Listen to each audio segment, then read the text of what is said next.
পালিয়ে গেছে কাউয়া কাদের, কেউ জানে না খবর তার, ভালো হয়ে যায়।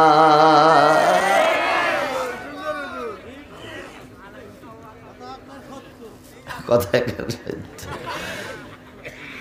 ফকরুল সাহেব আপনার বাসায় কাউয়া কাদের গেছেননি, ঠাকুর গায়ের বাসায় আপনি থাকতে তারে দেশেননি।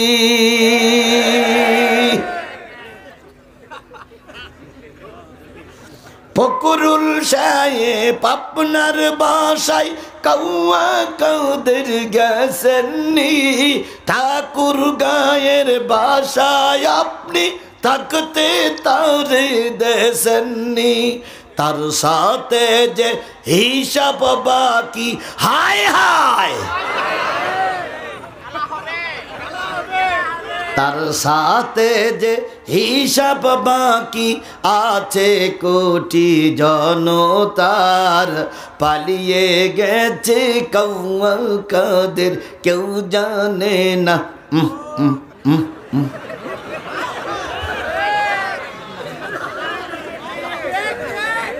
কথা বলেন, কথা বলেন, কথা বলেন, কথা বলেন।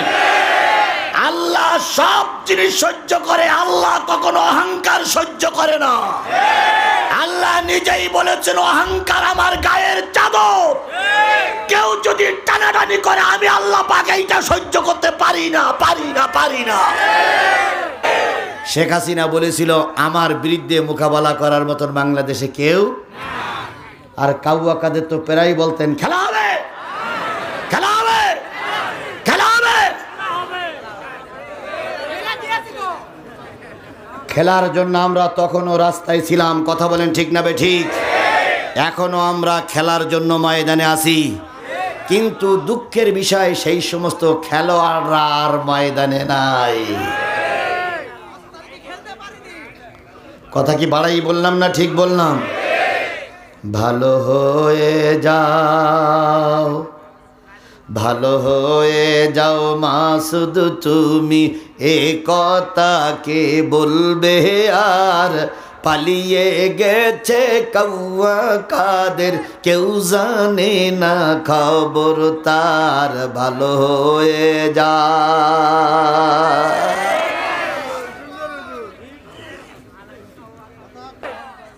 কি কায়দায় অহংকারে করে বলতো আমাদের ক্ষমতার থেকে কেউ নামাতে পারবে না, আমাদের ক্ষমতার থেকে নামানোর মতন কোনো বাপের বেটা এখনো দুনিয়ায় জন্ম নেয়নি।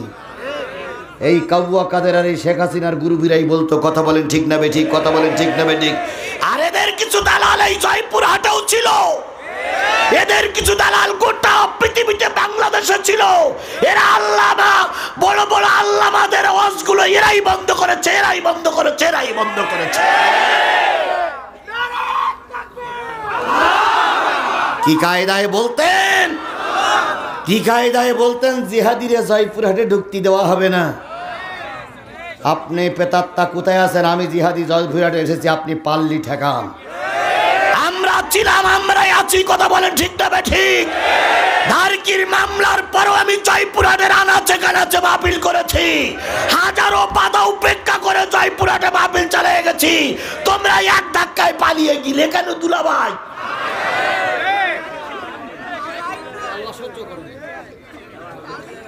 আসো ময়দানে খেলি, দেখি তুমি কোন মায়ের দুধ খেয়েছ আর আমি কোন মায়ের দুধ খেয়েছি। আসো ময়দানে খেলি, দেখি তোমার বাহুতে কি জোর আছে, আমার বাহুতে কি জোর আছে। কার বাহুতে কত জোর আছে এর আগেও আমরা দেখাতে চাইছিলাম, কিন্তু শুধুমাত্র পুলিশ পুলিশ পুলিশ, এই পুলিশ লীগের কারণে আমরা রাস্তায় নেমেও পিস্টান মারতে বাধ্য হয়েছিলাম। যদি সেদিন পুলিশ না থাকতো একটারও ময়দানে এক সেকেন্ডের জন্য দাঁড়াতে দিতাম না আমরা। আমাদের সংগঠন, আমাদের জামাত বিএনপির লোক কোনো অবস্থায় কম ছিল না, শুধুমাত্র পুলিশের কারণে অনেককে রাস্তার থেকে উইড্র করতে হয়েছে।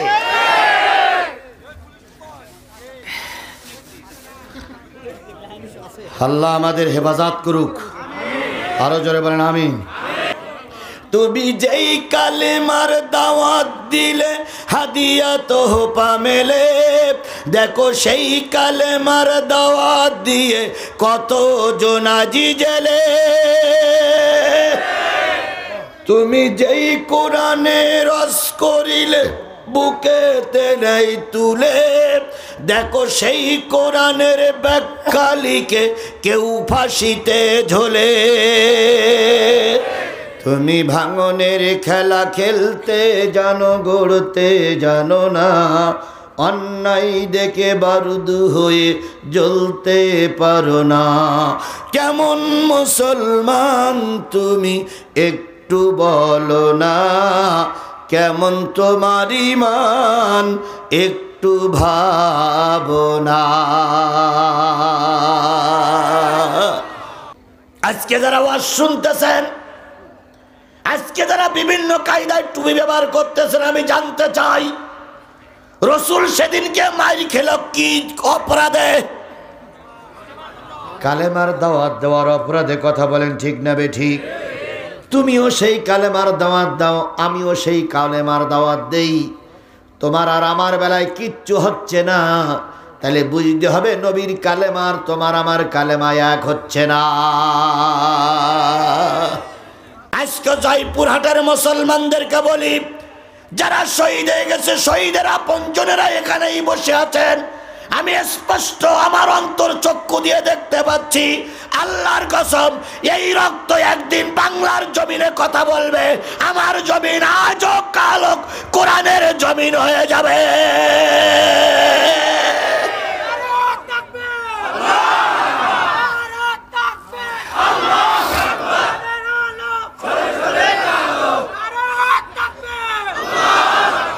যদি এবার কোরআনের দেশ আমার দেশ না হয়, তাহলে এর জন্য দায়ী আমরা একদল টুপিওয়ালারা।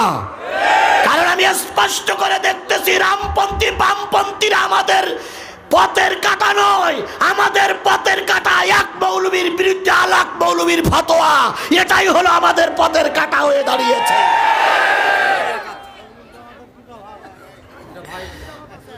কারণ নাম ধরে কোনো কথা না বলাই ভালো।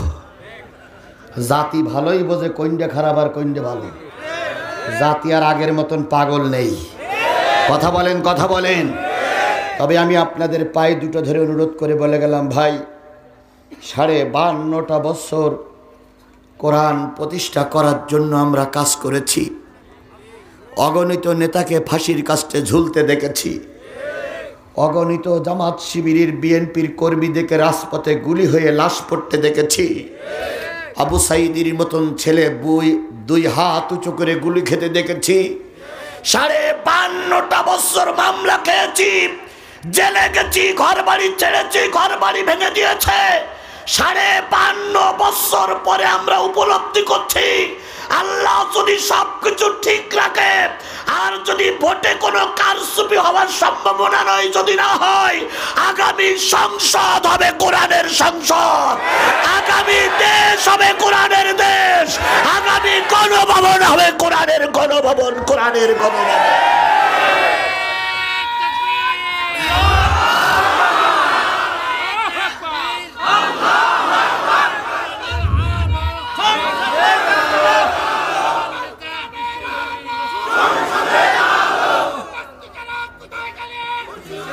আমার ভাইরা, আমাদের সেই সময়টা আল্লাহ দেখার তৌফিক দান করুক। আরেকটু জোরে বলেন আমিন, আরেকটু জোরে বলেন আমিন, আরেকটু জোরে বলেন আমিন। ইসলামী আন্দোলনের বড় বড় নেতাদের যখন ফাঁসি হলো, বেগম জিয়াকে যখন জেলের ভিতরে ঢুকানো হলো, ওই সময় যদি জামাত বিএনপি ধৈর্য হারা হয়ে যেত, ওরা অনেক বড় সুযোগ পেয়ে যেত। কিন্তু জামাত শিবির হাজারো লাশ পিছনে ফেলেছে, ময়দান থেকে পালাইয়ে চলে যায়নি। এই জন্য এখন আল্লাহ পাক তাদের ইজ্জত বাড়িয়ে দিয়েছে। কথা কি ঠিক বলেছি না বেঠিক বলেছি? ধৈর্যের বিকল্প কোনো রাস্তা আমাদের জন্য খোলা নাই। আল্লাহ নিজেই বলেছেন ইন্নাল্লাহা মাস, আল্লাহ ধৈর্যশীলদের সঙ্গে থাকে। আল্লাহ এমনি এমনি বলিনি। আল্লাহ তোমার আমার সেই ভালোই বোঝে। কথা ঠিক নেবে ঠিক। এত ভালো মানুষটির আবু জেহেল একদিন মেরে বসলো, মুখোমুখি দেখা। আবু জেহেল ডাক দিয়ে বলল, ভাতিজা মোহাম্মদ। জি চাচা। তোমাকে প্রথম লোভ দেখালাম সুন্দরী নারী দেব, শুনলে না। তোমাকে বললাম রাষ্ট্রের একটা অংশ দেব, শুনলে না। তোমাকে বললাম ভোটে পাশ করা লাগবে না, তোমার মন্ত্রী বানাই দেব, শুনলে না।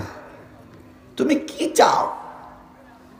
তুমি যদি মনে করো আমার জায়গায় তুমি বসবা, তাও তোমাকে বসাই দিতে রাজি আছি মোহাম্মদ। দোহাই তোমার, দয়া করে কোরআনের দাওয়াত আর কালেমার দাওয়াতটা মানুষকে শোনায়ও না। তারা কলেমার ব্যাখ্যা বুঝতেন, আর আমারে জাতি মনে করে কলেমা আইছে ভিক্ষে করার জন্য। আমারে জাতি মনে করে কালেমা পড়িয়ে কলেমা আসছে বাপ মারি সালে সব করার জন্য। আমারে জাতি মনে করে কালেমা আসছে মসজিদে বসে সব করার জন্য না। কলেমা আসছে সত্য মিথ্যা পার্থক্য করার জন্য। কলেমা আসছে হক বাতিল দূর করার জন্য। কথা বলেন ঠিক না ঠিক? সেই কলেমা আবু জেহেল বুঝেছিল, কিন্তু আমার দেশের মৌলবীরা বুঝলো না, আমার দেশের টুপিওয়ালারা বুঝলো না। আবু জেহেল যখন হুঙ্কার দিল, নবী নিজেকে সামলাই নিয়ে নবী বর্ণনা করলেন, চাচা যেটা দিতে পারো সেটাও যদি দাও, আর যেটা দিতে না পারো সেটাও যদি দাও। ওই আকাশের চাঁদ আর ওই আকাশের সূর্য দুইটা যদি আমার হাতে দাও, ও আমার চাচা, যতক্ষণ পর্যন্ত 3.5 হাত বডির ভিতরে রূহ থাকবে, ততক্ষণ পর্যন্ত আমি কালেমার দাওয়াত দেওয়া বন্ধ করব না।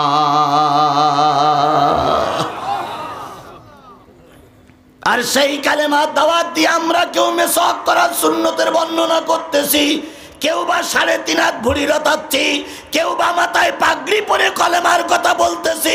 নবী কালেমার হক কথার দাওয়াত দিতে যে আবু জেহেলের রোশন হলে পড়লো, আর তুমি আর আমি কালেমার দাওয়াত দিতে যে বিরিয়ানি খাই।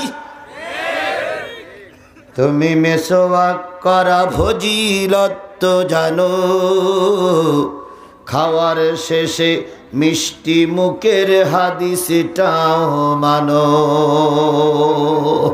তুমি মেসওয়াক করা ফজিলত তো জানো, খাওয়ার শেষে মিষ্টি মুখের হাদিসটাও মানো। শুধু হক কথাটা উচ্চ স্বরে বলতে পারো না, অন্যায় দেখে বারুদ হয়ে জ্বলতে পারো না। কেমন মুসলমান তুমি একটু ভাবো না, কেমন তোমার ঈমান একটু বলো না। তুমি যেই কালেমার দাওয়াত দিলে হাদিয়া তোহফা মেলে, দেখো সেই কালেমার দাওয়াত দিয়ে কত জোনাজি জেলে। তুমি যেই কোরআনে রস করিলে বুকেতে নেই তুলে, দেখো সেই কোরআনের ব্যাখ্যা লিখে কেউ ফাঁসিতে ঝোলে। তুমি ভাঙনের খেলা খেলতে জানো, গড়তে জানো না, অন্যায় দেখে বারুদ হয়ে জ্বলতে পারো না।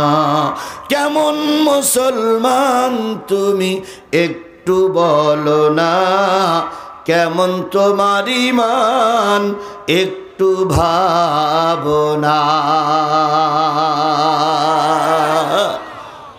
আবু জেহেল অনক্ষদ্র উপদেশ দিলেন। নবীজি বলেন, ওই আকাশের চাঁদ আর ওই আকাশের সূর্য যদি আমার হাতে এনে দাও, তবুও কালেমার দাওয়াত দেওয়া বন্ধ করব না। আবু জেহেলের রাগ হয়ে গেল, কোমরে রাখা তরবারি উঁচু করলেন, নবীজির মাথার পরে 3টা আঘাত করলেন। দয়ার নবী, রহমতের নবী, যেই নবীর চেহারার দিকে তাকাই থাকলে মানুষের পেটে ক্ষুধা থাকতো না। মদিনার মানুষেরা বলেছেন, বাচ্চাগুলো ক্ষুধার্ত, কোনো খাবার জোগাড় করতে পারি না। বাচ্চাগুলো যখন খাদ্য সাহায্যের জন্য চিৎকার করতেন। মার বাবা খুব বুদ্ধি শুদ্ধি করে মদিনার মসজিদে পাঠিয়ে দিতেন। 2 দিন 3 দিন পর মা যে বলতেন, বাজান বাড়ি চল, রুটি আর খেজুরির ব্যবস্থা হয়েছে। ছোট বাচ্চাটা মদিনার মসজিদের গেটে এসে মার মুখে চুমা দিয়ে বলতেন, আম্মু ফিরে যাও। নবীর চেহারার দিকে তাকাই থাকলে পেটে ক্ষুধা থাকে না। হযরত আনাস ইবনে মালিক বলেন, আমি একদিন পূর্ণিমার রাত্রিতে রাসূলের সঙ্গে ঘুরতেছিলাম, এক জায়গায় বসে গেলাম। আমি পূর্ণিমার চাঁদের দিকে তাকালাম আর নবীর চেহারার দিকে তাকালাম। পূর্ণিমার চাঁদের ভিতরে কলঙ্কময় কিছু দাগ দেখেছি, আমার নবীর চেহারার ভিতরে কোনো দাগ আমি খুঁজে পাইনি। সেই নবীর মাথায় কয়টা আঘাত করেছে আবু জেহেল? 3টা। রক্তাক্ত নবী, চেহারাটা মলিন হয়ে গেল। রক্ত অবস্থায় 3টা কাটা জায়গায় নবী হাত দিয়ে চেপে ধরে খাদিজার ঘরে চলে গেলেন। খাদিজাকে ডেকে বললেন, খাদিজা দরজা খুলে দাও, তোমার জাতি আমাকে মেরে আহত করেছে। আজকে যারা ওয়াজ শুনতেছেন, আজকে যারা বিভিন্ন কায়দায় টুপি ব্যবহার করতেছেন, আমি জানতে চাই রাসূল সেদিনকে মাইর খেল কি অপরাধে? কালেমার দাওয়াত দেওয়ার অপরাধে। কথা বলেন ঠিক না বেঠিক? তুমিও সেই কালেমার দাওয়াত দাও, আমিও সেই কালেমার দাওয়াত দেই, তোমার আর আমার বেলায় কিচ্ছু হচ্ছে না। তাহলে বুঝতে হবে নবীর কালেমার তোমার আমার কালেমা এক হচ্ছে না।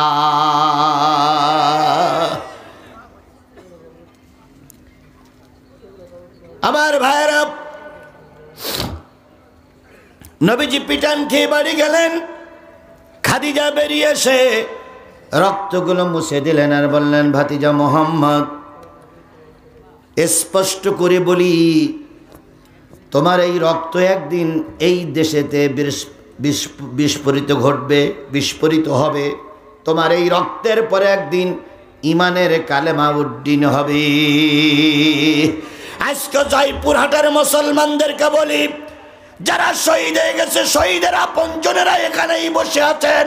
আমি স্পষ্ট আমার অন্তর চক্ষু দিয়ে দেখতে পাচ্ছি, আল্লাহর কসম, এই রক্ত একদিন বাংলার জমিনে কথা বলবে। আমার জমিন আজ কাল কোরআনের জমিন হয়ে যাবে।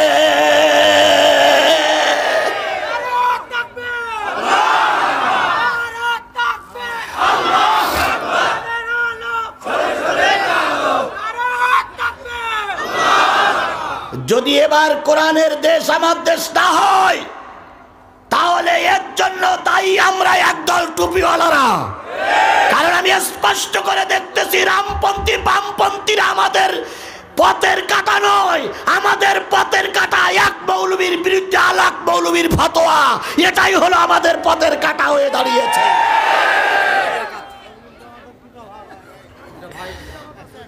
কারণ নাম ধরে কোনো কথা না বলাই ভালো। জাতি ভালোই বোঝে কোনটা খারাপ আর কোনটা ভালো। জাতি আর আগের মতন পাগল নেই। কথা বলেন, কথা বলেন। তবে আমি আপনাদের পায়ে দুটো ধরে অনুরোধ করে বলে গেলাম, ভাই, 52.5টা বছর কোরআন প্রতিষ্ঠা করার জন্য আমরা কাজ করেছি। অগণিত নেতাকে ফাঁসির কাস্টে ঝুলতে দেখেছি। অগণিত জামাত শিবিরের বিএনপির কর্মীদেরকে রাজপথে গুলি হয়ে লাশ পড়তে দেখেছি। আবু সাইদির মতন ছেলে 2 হাত উঁচু করে গুলি খেতে দেখেছি। 52টা বছর মামলা খেয়েছি, জেলে গেছি, ঘর বাড়ি ছেড়েছি, ঘর বাড়ি ভেঙে দিয়েছে। 52 বছর পরে আমরা উপলব্ধি করছি, আল্লাহ যদি সবকিছু ঠিক রাখে, আর যদি ভোটে কোনো কারচুপি হওয়ার সম্ভাবনা নয়, যদি না হয়, আগামী সংসদ হবে কোরআনের সংসদ, আগামী দেশ হবে কোরআনের দেশ, আগামী গণভবন হবে কোরআনের গণভবন, কোরআনের গণভবন।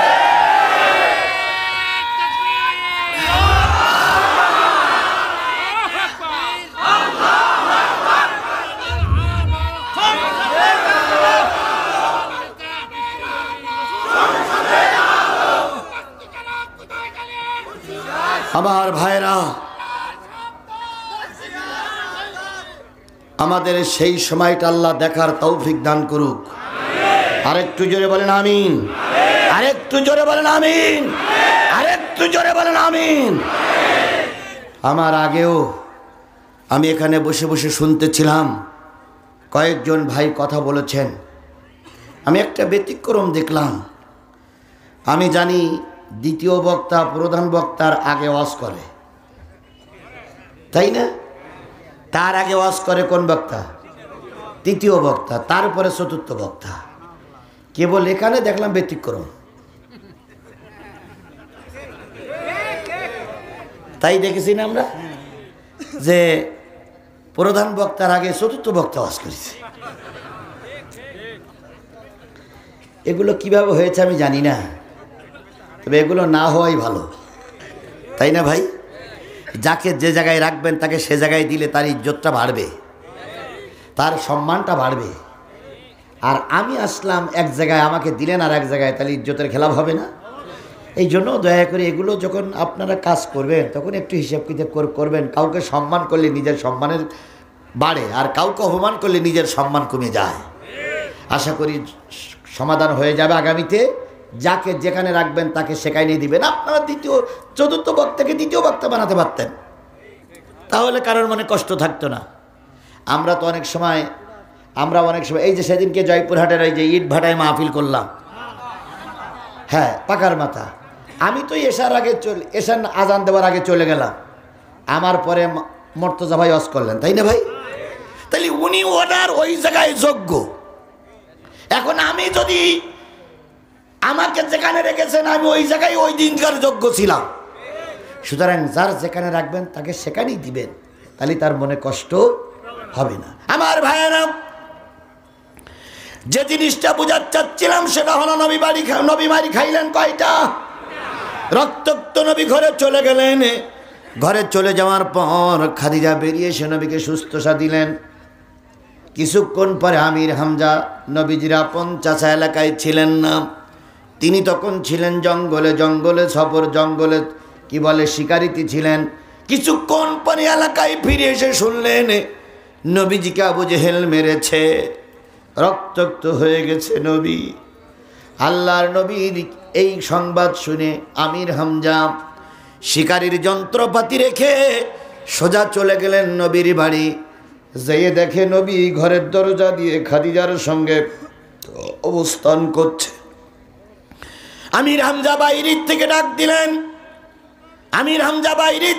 দিলেন, ভাতিজা মোহাম্মদ, ভাতিজা মোহাম্মদ, ভাতিজা মোহাম্মদ। নবীজির চোখে এত মারি খাওয়ার পরে এখন এক ফোঁটাও পানি আসেনি, কারণ ময়দানে থেকে ভেঙে পড়লে ময়দান দখল করা যায় না। ময়দানের দখল নিতে গেলে সবচাইতে যে জিনিসটার প্রয়োজন সেটা হলো ধৈর্য। কথা বলেন ঠিক না ঠিক? ইসলামী আন্দোলনের বড় বড় নেতাদের যখন ফাঁসি হলো, বেগম জিয়াকে যখন জেলের ভিতরে ঢুকানো হলো, ওই সময় যদি জামাত বিএনপি ধৈর্য হারা হয়ে যেত, ওরা অনেক বড় সুযোগ পেয়ে যেত। কিন্তু জামাত শিবির হাজারো লাশ পিছনে ফেলেছে, ময়দান থেকে পালাইয়ে চলে যায়নি। এই জন্য এখন আল্লাহ পাক তাদের ইজ্জত বাড়িয়ে দিয়েছে। কথাকে ঠিক বলেছি না বেঠিক বলেছি? ধৈর্যের বিকল্প কোনো রাস্তা আমাদের জন্য খোলা নাই। আল্লাহ নিজেই বলেছেন ইন্নাল্লাহা মাস, আল্লাহ ধৈর্যশীলদের সঙ্গে থাকে। আল্লাহ এমনি এমনি বলিনি, আল্লাহ তোমার আমার সেই ভালোই বোঝে। কথা ঠিক না বেঠিক? আমার ভাইয়েরা, নবীজি এক চুপ করেছিলেন, কান্দান নাই। আমির হামজার আওয়াজ শুনে নবীজি চোখের পানি ফেলায় কাঁদতেছে। আমির হামজা উপদেশ দিলেন, ভাতিজা কান্দো কেন? নবীজি বললেন, চাচা, আমার পরিবারের এত লোক থাকার পরও বাইরের মানুষ এসে মেরে যায়, দেখার মতন কেউ হয় না। আমির হামজা বললেন, মোহাম্মদ সাল্লাল্লাহু আলাইহি ওয়াসাল্লাম, তুমি কি কোনো বিয়াদবি করেছো? কয় না। তুমি কি কোনো খারাপ ভাষা ব্যবহার করেছো? কয় না। তাহলে মারলো কেন? মারলো কালেমার জন্য। আমির হামজা বললেন, ভাতিজা অপেক্ষা করো, দেখি তোমার চোখের পানির কোনো বদলা নিতে পারি কিনা। আমির হামজা চলে গেলেন। আবু জেহেলকে খুঁজতেছে, খুঁজতে খুঁজতে যেয়ে দেখি কাবার চত্বরে এক জায়গায় ওনার সাঙ্গ পাঙ্গদেরকে নিয়ে, গুন্ডা পান্ডাদের নিয়ে আনন্দ করতে স্যার বলতেছে দিয়েছি আজকে ঠিক করে, আর কোনোদিন মোহাম্মদ কালেমার দাওয়াত দেবে না। আজকে যে পিটান দিয়েছি, নবুয়তের দায়িত্ব আজকে এখানেই শেষ। আজকের পর থেকে নবীর আর রাজপথে পাওয়া যাবে না। সাঙ্গ পাঙ্গরা, গুন্ডা পান্ডারা বলতেছে কি করেছেন? কয় 3টা আঘাত করেছি, এখনো মারা যায় নাই, তবে মনে হয় মারা যেতেও পারে। এমন সময় আমির হামজা যাইয়া হাজির। নেতা নেতা নেতা কি হয়েছে? মোহাম্মদকে মেরেছেন? হ্যাঁ মেরেছি। কেন? কয় আমাদের মতন চলে না, আমাদের কথা শোনে না। কতবার বলেছি কালেমা দাওয়াত দিয়ে রাস্তায় নামবা না, শোনে না। আমির হামজা বলতেছে তাই পরে তাকে মারতে হবে। কয় না মারলি তো সংশোধন হচ্ছে না, না মারলি সংশোধন হচ্ছে না। একটা নিরপরাধ মানুষকে মারবেন আপনি, আর জাতি বসে বসে তামাশা দেখবে। আবু জেহেল বলতেছে আমি না ক্ষমতায়, আমার বিরুদ্ধে কথা বলার মতন এদেশে কেউ নাই। একথা আবু জেহেল যেভাবেই বলেছিল, শেখ হাসিনা ওইভাবেই কথা বলেছিল। শেখ হাসিনা বলেছিল আমার বিরুদ্ধে মোকাবেলা করার মতন বাংলাদেশে কেউ। আর কাউয়া কাদের তো প্রায় বলতেন খেলা হবে, খেলা হবে, খেলা হবে। খেলার জন্য আমরা তখনও রাস্তায় ছিলাম, কথা বলেন ঠিক না বেঠিক? এখনো আমরা খেলার জন্য ময়দানে আছি, কিন্তু দুঃখের বিষয় সেই সমস্ত খেলোয়াড়রা আর ময়দানে নাই। কথা কি বাড়াই বললাম না ঠিক বললাম? ভালো হয়ে যাও, ভালো হয়ে যাও মাসুদ তুমি, এ কথা কে বলবে আর? পালিয়ে গেছে কাউয়া কাদের, কেউ জানে না খবর তার। ভালো হয়ে যা।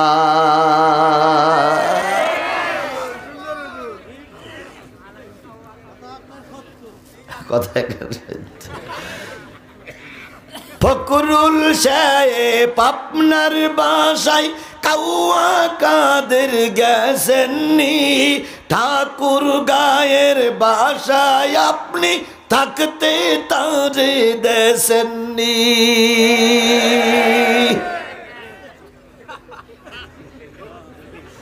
ফকরুল সাহেব আপনার বাসায় কাউয়া কাদের গেছেননি, ঠাকুর গায়ের বাসায় আপনি থাকতে তারে দেশেননি। তার সাথে যে হিসাব বাকি, হায় হায়,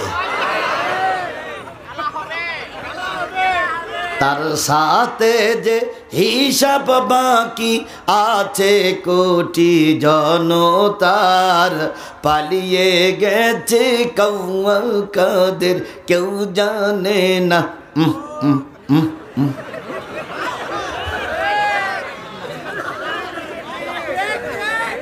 কথা বলেন, কথা বলেন, কথা বলেন, কথা বলেন।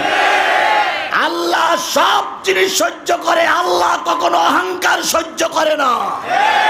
আল্লাহ নিজেই বলেছেন অহংকার আমার গায়ের চাদর, কেউ যদি টানাটানি করে আমি আল্লাহ পাক এইটা সহ্য করতে পারি না, পারি না, পারি না। কি কায়দায় অহংকারে করে বলতো আমাদের ক্ষমতার থেকে কেউ নামাতে পারবে না। আমাদের ক্ষমতার থেকে নামানোর মতন কোনো বাপের বেটা এখনো দুনিয়ায় জন্ম নেয়নি। এই কাউয়া কাদের আর এই শেখ হাসিনার গুরুবীরাই বলতো। কথা বলেন ঠিক না বেঠিক? কথা বলেন ঠিক না বেঠিক? আর এদের কিছু দালাল এই জয়পুর হাটেও ছিল, এদের কিছু দালাল গোটা পৃথিবীতে বাংলাদেশে ছিল। এরা আল্লামা, বড় বড় আল্লামাদের ওয়াজগুলো এরাই বন্ধ করেছে, এরাই বন্ধ করেছে, এরাই বন্ধ করেছে। কি কায়দায় বলতেন, কি কায়দায় বলতেন জিহাদিরে জয়পুর হাটে ঢুকতে দেওয়া হবে না। আপনি পেতাত্তা কোথায় আছেন? আমি জিহাদি জয়পুর হাটে এসেছি, আপনি পাল্লি ঠেকান। আমরা ছিলাম, আমরাই আছি, কথা বলেন ঠিক না ঠিক? ধারকির মামলার পরও আমি জয়পুরহাটের আনাচে কানাচে মাহফিল করেছি, হাজারো বাধা উপেক্ষা করে জয়পুরহাটে মাহফিল চালিয়ে গেছি। তোমরা এক ধাক্কায় পালিয়ে গেলে কেন দুলাভাই?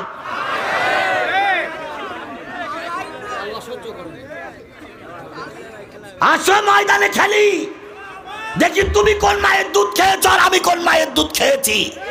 আসো ময়দানে খেলি, দেখি তোমার বাহুতে কি জোর আছে আর আমার বাহুতে কি জোর আছে। কার বাহুতে কত জোর আছে এর আগেও আমরা দেখাতে চাইছিলাম, কিন্তু শুধুমাত্র পুলিশ পুলিশ পুলিশ, এই পুলিশ লীগের কারণে আমরা রাস্তায় নেমেও পিস্টান মারতে বাধ্য হয়েছিলাম। যদি সেদিন পুলিশ না থাকতো, একটারও ময়দানে এক সেকেন্ডের জন্য দাঁড়াতে দিতাম না আমরা। আমাদের সংগঠন, আমাদের জামাত বিএনপির লোক কোনো অবস্থায় কম ছিল না, শুধুমাত্র পুলিশের কারণে অনেককে রাস্তার থেকে উইড্রো করতে হয়েছে।